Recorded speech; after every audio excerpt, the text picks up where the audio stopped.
Hello నమస్తే నమస్కార vanakkam. Last episode ఏం తెలుసుకుంటున్నామంటే మహాభారతం ఎలా స్టార్ట్ అయింది, ఎవరితో స్టార్ట్ అయింది, ఎక్కడ స్టార్ట్ అయింది అని తెలుసుకుంటున్నాం. అలాగే శంతను మహారాజు గంగాదేవి ఎలా పెళ్లి చేసుకున్నారు, వాళ్ళు పిల్లోళ్ళు జన్మించారు, ఆ 8వ పిల్లోడు పేరు దేవరత అని తెలుసుకుంటున్నాం. ఈ ఎపిసోడ్ లో ఏం తెలుసుకున్నామంటే దేవరత ఎలా పెరిగాడు, ఏం నేర్చుకున్నాడు, ఒక స్ట్రాంగ్ ప్రామిస్ చేస్తారు. ఆ స్ట్రాంగ్ ప్రామిస్ ఏంటి, ఆ స్ట్రాంగ్ ప్రామిస్ వల్ల ఫ్యూచర్ మారిపోతుంది, ఈ ఎపిసోడ్ లో తెలుసుకున్నాం. సో మిస్ చేయకుండా లాస్ట్ వరకు ఈ ఎపిసోడ్ చూడండి, ఓకేనా? దేవరత అనే 8వ పిల్లోడు జన్మిస్తాడు హస్తినాపురంలో. ఈ విషయం హస్తినాపురం ప్రజలకు తెలుస్తుంది. శంతను మహారాజుకి మరియు గంగాదేవికి 8వ పిల్లోడు జన్మించాడు, ఆ 8వ పిల్లోడే దేవరత అని తెలిసి చాలా సంతోషం పడతారు ప్రజలు.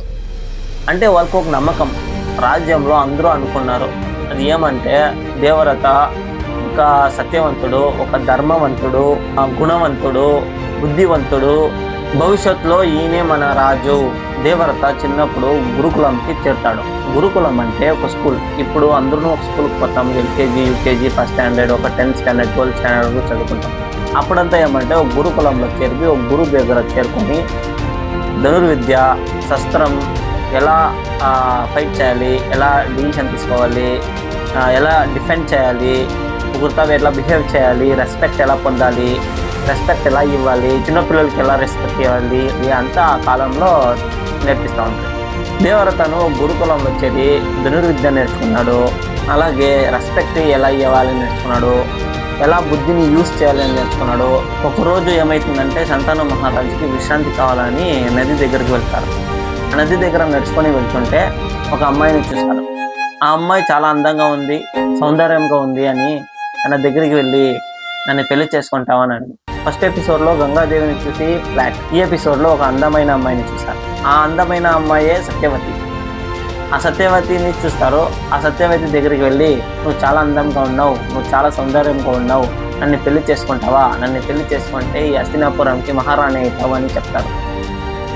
ఇది విని సత్యవతి చాలా సంతోషం అవుతుంది. కానీ నేను ఒక ఫిషర్మెన్ కూతుర్ని, అంటే చేపలు పడుతుంటాము, మా పని చేపలు పట్టే పని, ఒక మామూలు అమ్మాయిని ఈ రాజ్యంలో బ్రతుకుతూ ఉంటాను అని చెప్తుంది.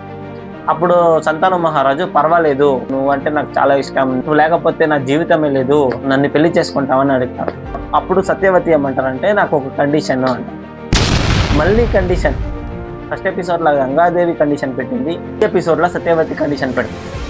అది ఏంటి ఆ కండిషన్ అంటే పెళ్ళైన తర్వాత ఆ పిల్లోడు జన్మిస్తాడు, ఆ పిల్లోడే ఈ రాజ్యానికి మహారాజు కావాలి అని. అవునా? కానీ నేను మొదటి భార్య అయిన గంగాపుత్రుడిని ఈ హస్తినాపురానికి మహారాజుని కావాలని కోరుకుంటున్నాను. లేదు లేదు లేదు, పెళ్లి అయిన తర్వాత మా పుత్రుడికే పట్టాభిషేకం కావాలి అని సత్యవతి కోరుకుంటుంది. కోరుకొని అక్కడి నుంచి వెళ్ళిపోతుంది. జలస్ తన కొడుకే మహారాజు కావాలని జలస్. ఎవరైతే మనకి కదా, ఎవరైతే ఏమి ఇతిహాసం ఉండే వల్ల భవిష్యత్తు చేంజ్ అవుతారు. ఎక్కువగా ప్రేమించకూడదు, ఎక్కువ ఇతిహాసం పడకూడదు, ఎక్కువగా కోపపడకూడదు అనేది. ఇది ఎప్పుడు చాలా ఎక్కువగా పడతామో అప్పుడే మనకి ప్రాబ్లమ్స్ ఫేస్ చేస్తాం, కష్టాలు ఎదురవుతుంది. సో అంత లిమిట్గానే ఉండాలా. ఇదంతా ఉండేది ఒక మనిషి. సో ఇదంతా ఎప్పుడెప్పుడు యూజ్ చేయాలా, ఎప్పుడెప్పుడు మనం కంట్రోల్లో పెట్టుకోవాలా, లిమిట్గా ఉండాలా అని తెలుసుకోవాలా. కానీ మహారాజుకి ఒకటే ఆలోచన. ఒక సైడు సత్యవతి పైన ఉండే ప్రేమ, మరో సైడు తన కొడుకు దేవరథాన్ని మహారాజు చేయాలి అని ఒక కోరిక. రెండు మధ్యలో మహారాజు చాలా చిక్కుకుంటాడు. కానీ కొన్ని రోజుల తర్వాత దేవరథకి పట్టాభిషేకం అవుతుంది. కానీ మహారాజు ముఖంలో సంతోషమే కనిపించదు. దాన్ని గమనించి దేవరథ పోయి అడుగుతారు, తండ్రి ఏమయ్యా తండ్రి, నువ్వు ఇలా ఉన్నావు, నాకు పట్టాభిషేకం అయింది కానీ మీ ముఖంలో సంతోషమే లేదు, ఏమైంది అని 2-3 సార్లు అడుగుతారు. కానీ మహారాజు దానికి జవాబు ఇవ్వలేదు. ఒక రోజు దేవరథపై మహారాజు దగ్గర ఏంటి తండ్రి నువ్వు చెప్తండ్రి, నీ మౌనానికి కారణమే నేనేనా అని అడుగుతారు. అప్పుడు తెలుస్తుంది దేవరథకి విషయం. దేవరథ వచ్చి సత్యవతి దగ్గరికి వెళ్ళి మీరు కోరుకున్నది ఏం తప్పలేదు, మీ పుత్రుడే మహారాజు అవుతాడు అని నేను ఒక ప్రామిస్ చేస్తున్నాను మీకే అని ఒక ప్రామిస్ చేస్తాను. ఒక స్ట్రాంగ్ ప్రామిస్ అది.